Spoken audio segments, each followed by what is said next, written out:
Kagabi po, ibiniro ni Ms. Sharon Cuneta, ang Pangulo, na tila nagkamali siya sa pagpili ng kanyang running mate. Nang nga ba ng Pangulo ay nagkamali siya sa pagpili ng running mate? Kung yun po ang opinyon ni Ate Shawi, ni Ms. Sharon Cuneta, at malamang karamihan sa ating mga kababayan, ay yan din po ang nararamdaman. At baka magising na lang daw po isang araw na walang maayos na gobyerno at magulong bayan. Ano po ang pananaw ng palasyo dito sa ganitong klaseng assessment from the Vice President? Unang-unang nasasabi natin ang Vice Presidente ay bulag. Hindi niya nakikita kung anong ginagawa ng Pangulo. Nananatili siyang bulag dahil malamang ay hindi niya pinanonood or ayaw niyang panoorin kung ano nagaganap na katotohanan sa mga ginagawa ng Pangulo at ng administrasyon ngayon. Ang sabi po ni Vice President Duterte that your earlier yung statement niyo po ay hindi na dapat pinapakinggan at pinapansin dahil daw po buong mundo nakikinig sa statement niyo at nagdadala raw po kayo ng kahihiyan. Sabi po niya ay nakakaya tayo sa internationally, mas nakakahiya po yata ito. Dahil ito mismo ay na-news at nandiyan pa po ang kanyang muka kung saan ipinakita dito isang Vice Presidente nag-threaten with her assassin laban sa Pangulo. Mas nakakahiya po ito. Kung ganito lang po rin lang ang ating magiging leader, mag-isip-isip po tayo.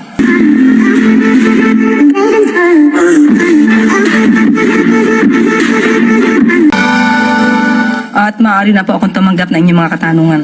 Unang tanong mula kay Ivan Mayrina, GMA News. Good afternoon, Yusek. Kagabi po, ibiniro ni Ms. Sharon Cuneta, ang Pangulo, na tila nagkamali siya sa pagpili ng kanyang running mate ng tumakbo. What did the President have to say about that? Sa tingin nga ba ng Pangulo ay nagkamali siya sa pagpili ng running mate? Kung yun po ang opinyon ni Ate Shawi, ni Ms. Sharon Cuneta, at malamang karamihan sa ating mga kababayan, ay yan din po ang nararamdaman. So, opinyon po yun ni Ms. Sharon Cuneta, at nakita po natin na napangiti lamang ang ating Pangulo. At wala ho siyang binanggit na anuman, pag-agree or pag-disagree doon sa statement na yun. Wala po, nagandahan lamang po siya sa awiting but bituing, walang ningning. Salamat po. Sunod na tanong mula kay Christian Yusores, DZMM.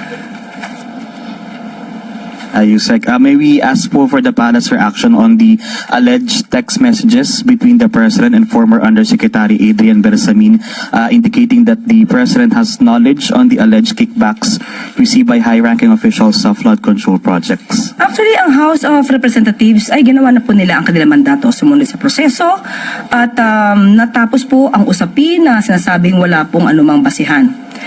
Sa ngayon po, ang anumang pinapahid na issue ng korupsyon sa Pangulo ay ating pong pinasisinungalingan. Nakatuon po ngayon ang Pangulo sa pagtatrabaho para paunlarin ang ating bansa. Ang anumang paninira ng walang anumang basihan ay hindi dapat nagamit or magamit armas para pahinain ang tiwala ng taong bayan sa ating gobyerno. One follow-up lang, ma'am. Some congressmen po are urging the Blue Ribbon Committee in the Senate to investigate the said allegation. And even si Congressman Levisti po, sabi niya, he has more evidences to prove that the President was aware of the kickbacks. Your comment po. Opinion nila yon. Follow-up question mula kay Ivan Mayrina, GMA. Yusek, mga appointees po ng Pangulo, itong pinangalanan si Undersecretary Adrian Bersamin na apo sa pamangkin din ng dating Executive Secretary. Doesn't the President see it fit na sabihan po itong mga dati niya appointee na magsalita at sila mismo ang magpasinungaling sa mga akusasyong ito? Hindi po natin po mapipilit kung sino man ang gusto magsalita at ayaw magsalita. Basta po ang Pangulo, isinususog niya po ang accountability at transparency. Follow-up question mula kay Chona Yu. Yusek, can the palace categorically deny that there is no such communication na palitan ng communication between the President and Yusek Bersamin? Nakita niyo na po ba yung communication? Sinasabi niya pong nandito na yung pera and then Nakita niyo na po ba? replied. Nakita niyo na po ba? Sa mga balita po, sinabi po na So wala pa rin po kami nakita. So, sorry, is that a challenge to those who are claiming that there are such communications to show them? Paano po natin mabibigyan ng katamang kasagutan, matalinong kasagutan kung wala naman po pa tayo nakikita? Follow-up question mula kay Evelyn Quiroz, Filipino Mirror. Good afternoon, Yusek. Bali, hindi po magpapaimbestiga wala pong magiging aksyon ang Pangulo kasi po napakabigat po ng akusasyon na ito. Wala po ba siyang gagawing pag-iimbestiga or wala pong hakbang na gagawin? Even before, wala pa po itong issue na ito. Ang sinabi po ng Pangulo, moving forward po ang administrasyon para po sa usaping pang-ekonomiya. At kung ano man po ang dapat namin imbestigahan, yan po ay ibinibigay na po sa kamay ng Ombudsman, DOJ at ng ICI. Follow-up lang po, Yusek. So may balita rin po na may affidavit na ginawa si Yusek Bersamin. Handa po ba ang palasyo na sagutin ito sa takdang panahon? Hindi po tayo makakapagbigay muli ng anumang categorical na answer dyan hanggat wala pa po tayo nakikitang anuman. Thank you. Sunod na tanong mula kay Rafi Ayeng, Daily Tribune. Good afternoon, Yusek. Ma'am, the Social Weather Station's 2025 fourth quarter survey showed that 54% of respondents were satisfied with VP Sara's performance, while the President has only 40. A survey done 24 to 30 November 2025. Reaction po ng Malacanang.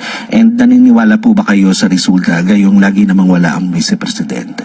Ikaw nagsabi niyan na laging wala ang Vice Presidente. So, kung ang susunod mong katanungan sa nagbumula ang rating na to, hinahanap din po namin. Dahil kahit ano po maging numero dyan, ang katotohanan ang Pangulo ang siya nagtatrabaho at ang ilan ay nagbabakasyon lamang ay hindi po maaaring pasinungalingan ni naman. So sana po ang mga survey ratings na to ay hindi magsilbing paglilinlang sa katotohanan kung sino ba talaga ang nagtatrabaho at sino ang hindi. Last na lang po. Ma'am, yung Ramadan will be starting February 18. Maglalabas po ba ng declaration ng Palas na isang holiday ito? I-update ko po kayo kapag ka po nasa atin na po ang anumang order or announcement. Sunod na tanong mula kay Samuel Medinilla, Business Mirror. Good afternoon po, ma'am. Magtatanong lang po kami kung ano po yung na-discuss during po dun sa meeting ni President Marcos sa regional council meeting po dun sa Region 9 po. Opo, napag-usapan nila, nag-focus po sila sa mga proyekto. Nandito po ang sasabing Zamboanga Fishport Complex na maaari pong matapos na ngayong taon. Napag-usapan din po ang malapit pong matapos.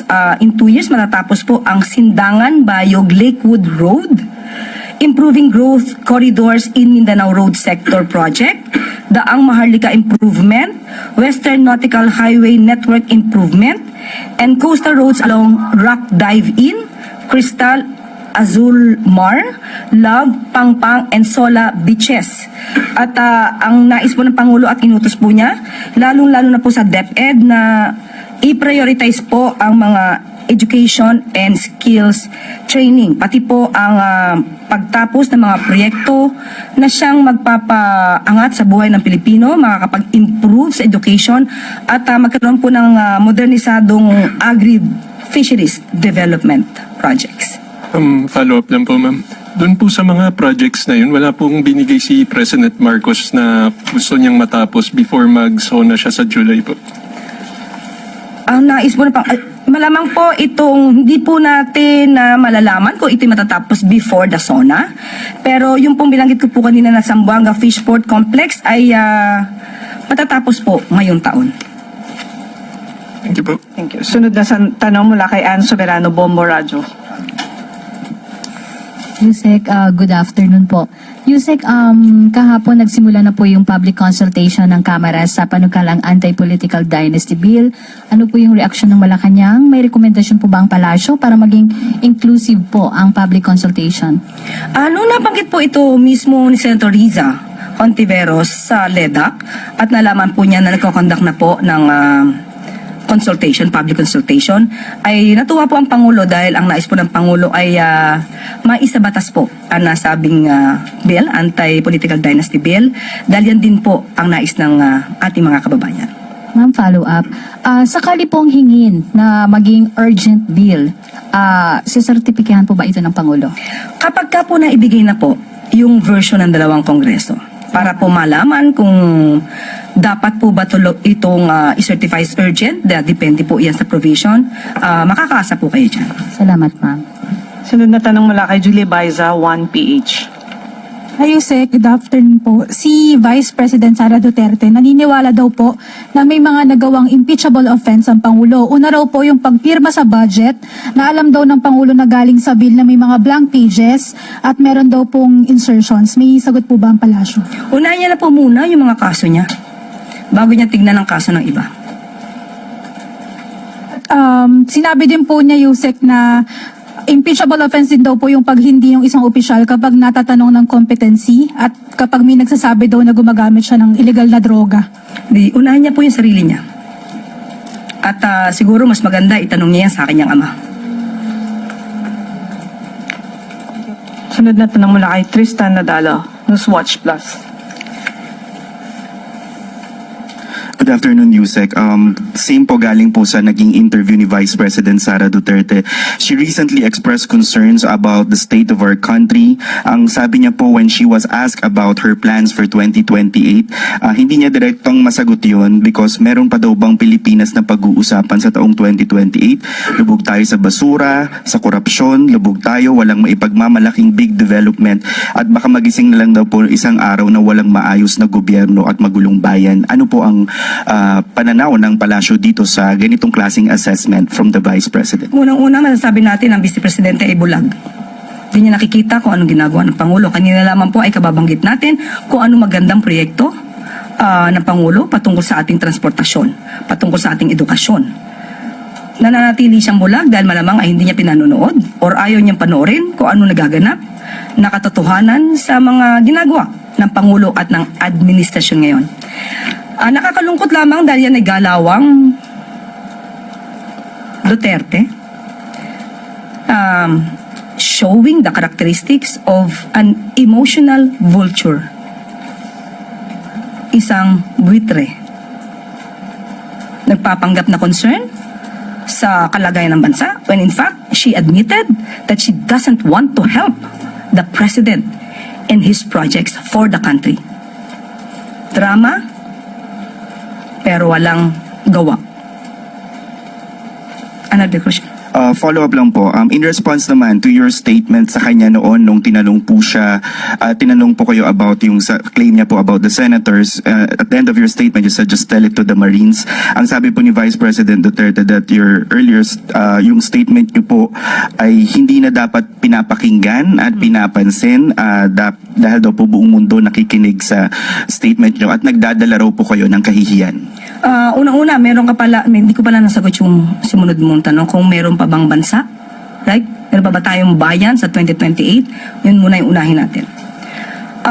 Ang kanyang sabi ay malamang wala nang maging bansa or Pilipinas sa 2028. Kung ang kanyang hula ay magkakatotoo, malamang mangyayari yan kung ang isang leader na iboboto sa 2028 ay isang Manchurian candidate.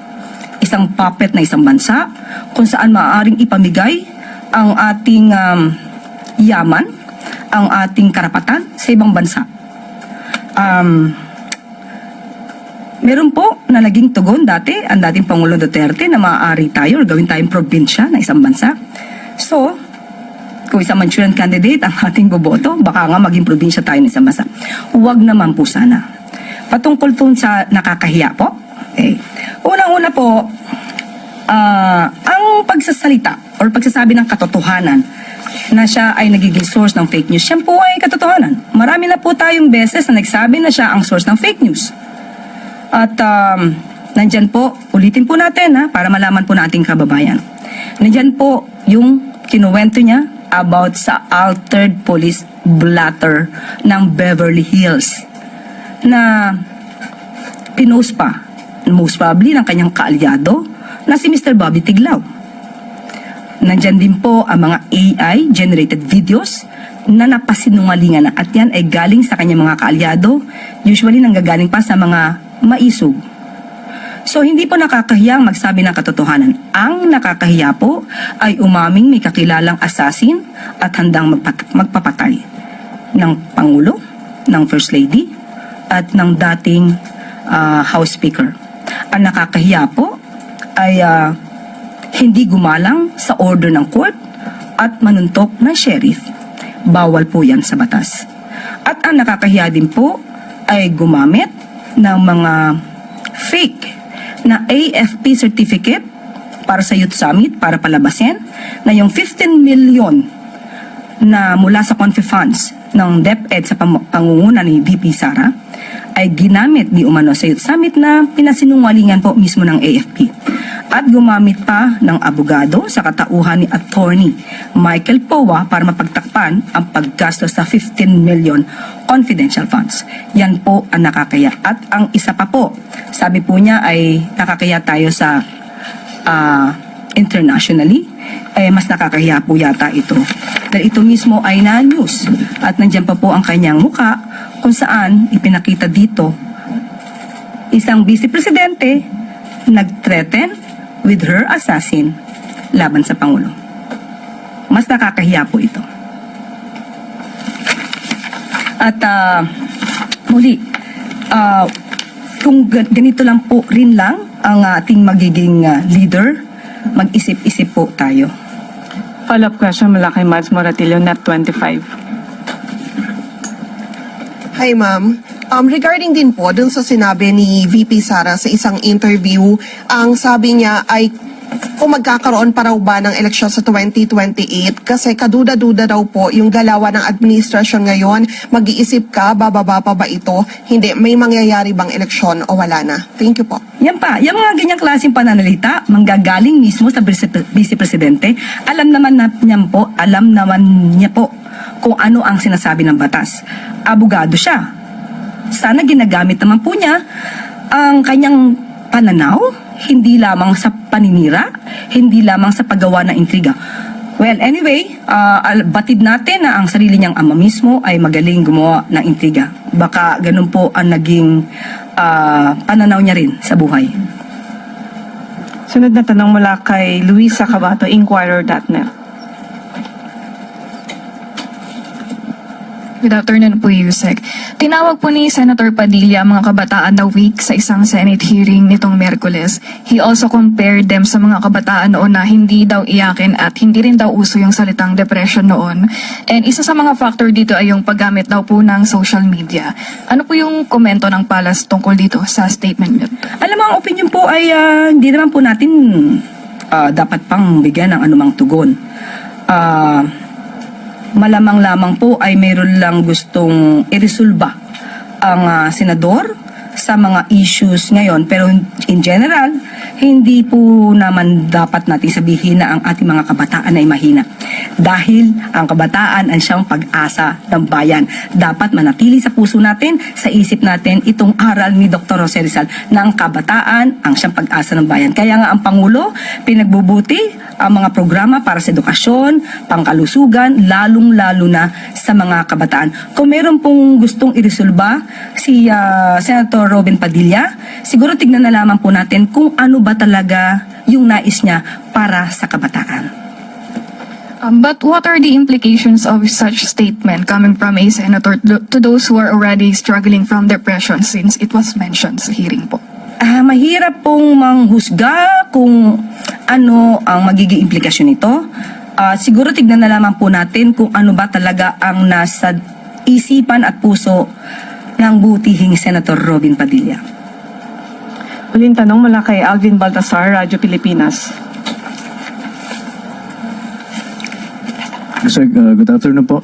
Yusek, hindi ko alam kung napanood niyo po yung bahagi nung sinabi ni VP Sara na nagbigay siya ng mensahe patungkol sa Valentine's Day sa inyong dalawa ni Pangulong Marcos. At ang bahagi po ng message niya, magkatuluyan daw sana kayo ng Pangulo. Reaksyon po ninyo at meron po ba kayong Valentine message din sa kanya? Napanood ko po yan. Dahil sa isang TV network ay tinranslate yung kanya sinabi sa lengguwahe na Tagalog. So napanood po natin yan kung paano pa siya tumawa na may halong mali siya ang dating sa aking pananaw. So, ganito po bang leader tulad ni VP Sara ang dapat nating hangaan at dapat nating ilagay sa pedestal. Ang anumang salitang nagagaling sa kanya ay puro paninira, puro insinuation, puro ka-immoralidad. Ang Pangulo po ay mayroong pamilya, mapagmahal na asawa, mabuting ama. At ako rin po ay may pamilya. So sa isang tulad na ni Vice Presidente na magsasalita ng ganito, ito po ay napakababa bilang babae. At sa mga ganitong sitwasyon, yung kanya mga kaalyado na nagmamarunong sa communications at mga propagandista, isang hiling.